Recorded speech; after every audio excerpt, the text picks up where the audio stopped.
When it comes to game design, there are about 5 principles that every game must have. These principles are what form every experience that you are able to play today. And without implementing these concepts properly, you will be left with a terrible experience. But how do you make sure that your game is, well, a game? Today, we are going to take a look at one of the most important mechanics in any game. As well, we are going to figure out how we can implement the strategies that the most successful of designers have mastered. Hi, I'm Cash Preble with Ghosty Games, and today, we are going to see how a sense of reward can make your game feel amazing. First things first, what is a sense of reward? Well, in video games, this can take the shape of a million different things. Coins, emeralds, power-ups, whatever these things are supposed to be. Moons, puzzle pieces, Korok seeds, and of course, stars. Whatever it may be, all of these things are supposed to make you feel satisfied or accomplished.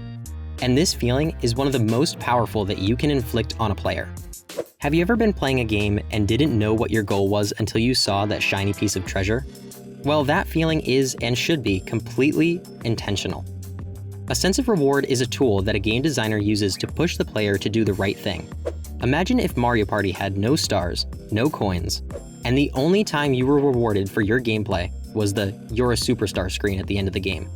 Well, that would just suck. Now, what's interesting about this concept is that it doesn't just take the shape of shiny collectibles.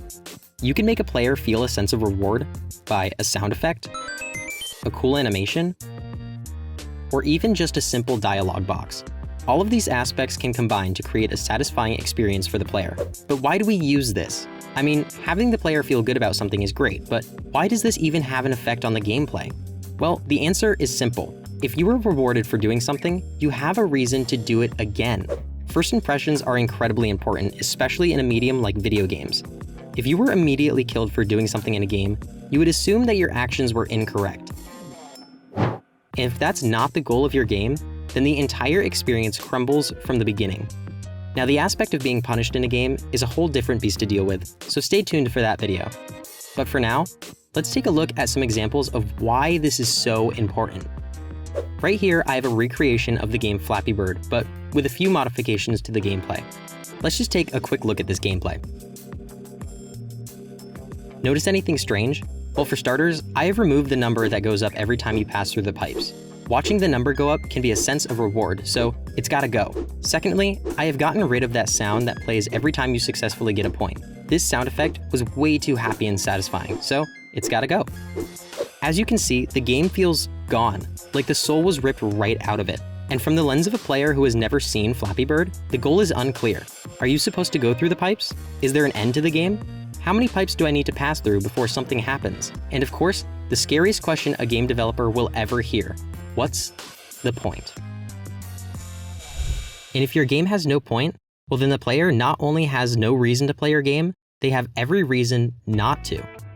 Okay, so we know what a sense of reward is, and we know why it affects the gameplay of our game. But how can we implement this correctly?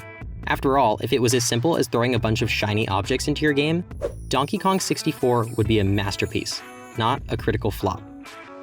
Now, when we look at ways games implement this idea, there are 3 main ideas that come to mind.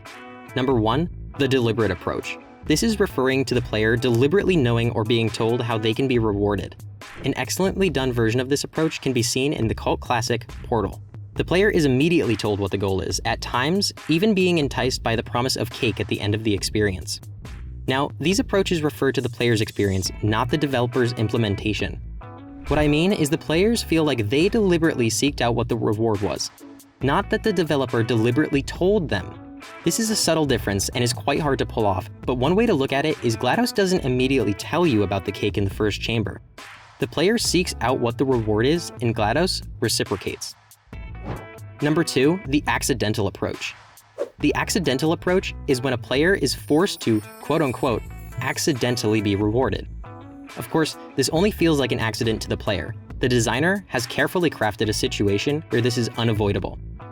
Super Mario Bros. Is the king of the accidental reward.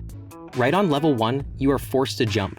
You can't run forwards, you can't run backwards, and you can't damage boost through the enemy. If you don't jump, you die. Now this feels like it would fit more into the video about sense of punishment. And it would, if it wasn't for one simple addition. urgency. This first Goomba walks straight towards you and does not stop, which to a new player causes immediate panic. And while the player is panicking, they run backwards to get away, only to realize the screen won't scroll, and they start to get cornered and they realize they are stuck, and they realize they don't know the controls yet because it's only the first level, and so they resort to button mashing, and finally they push the A button and the Goomba is gone. Okay, so jump. That's your goal. That's what gives you the reward. And of course, jumping is the most fundamental aspect of Super Mario. You jump to kill enemies, you jump to get power-ups, you jump to get extra lives. The game made the player accidentally reward themselves for the main mechanic of the game. Oh, and one more thing, in certain circumstances, the player might accidentally hit the first block in the game, which is just another example of ingenious design. Last but not least, we have the optional approach. This method can be even more difficult to successfully pull off. This is due to the fact that you have to make sure every option a player can make leads them to the same conclusion. The player chooses how they want to figure out their goals, and the game allows them to do so. This is done constantly in open world games because the player can do pretty much anything. So every interaction needs to lead them to the correct conclusion, whether or not they follow the path or veer off to kill some bandits. Now, my favorite example of this happens to be one of the most simple. The Legend of Zelda presents the player with 4 different directions and allows the player to pick any of them. If you follow any of the 3 paths, you immediately find enemies that you can't defeat as you don't have your sword. You made a choice and the game sent the message, I need to explore in order to find out how to accomplish this task. And if you go in the weird hole in the wall, you are presented with the sword which allows you to defeat enemies. Whether you find the sword before or after, the message is still clear.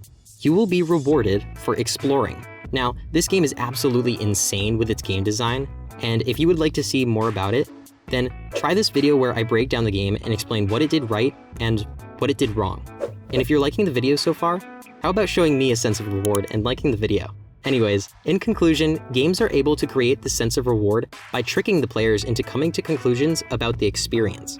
This can be a very tricky thing to do, but when done correctly, it creates a natural gameplay progression that remains exciting to the player.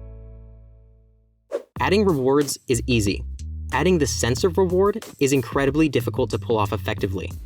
When creating this experience for your players, you have to make sure that you're not just spouting off what they are supposed to be doing. You want to allow the game to show the players what they should be doing.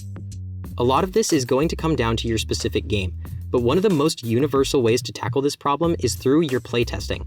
There are millions of different things to focus on during your playtesting, but if you are unsure that your game feels good, I want you to focus on 2 things specifically. Does the player ask what the goal of the game is, and does the player seek out the reward you set in place? If a player is confused on the goal of your game, it's probably because you failed to illustrate what the player should be striving for. And if the player doesn't care about the goal in the game, it's because you didn't give them enough incentive.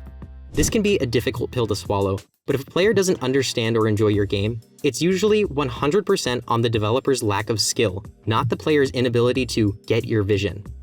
Of course, your skill level with this principle comes with practice. So if you want to hone this skill, try making a super simple game with 1 level or 1 main area, and sit someone down, preferably someone who doesn't have too much experience with games. Make sure this person understands the goal and that the rewards feel substantial enough for them to keep playing. If they ask, what do I do, or why should I bother, then go back to the drawing board, improve, and playtest again. The sense of reward is just the first of 5 fundamental game mechanics. If you want to be able to use these principles to their fullest potential, then make sure you stay tuned for the rest of the videos in this series. And if you want playtesters for your game, join the Ghosty Games Discord for game developers and players alike to assist you in your journey. I'll be there and I would love to see some of the smaller projects that creators are making.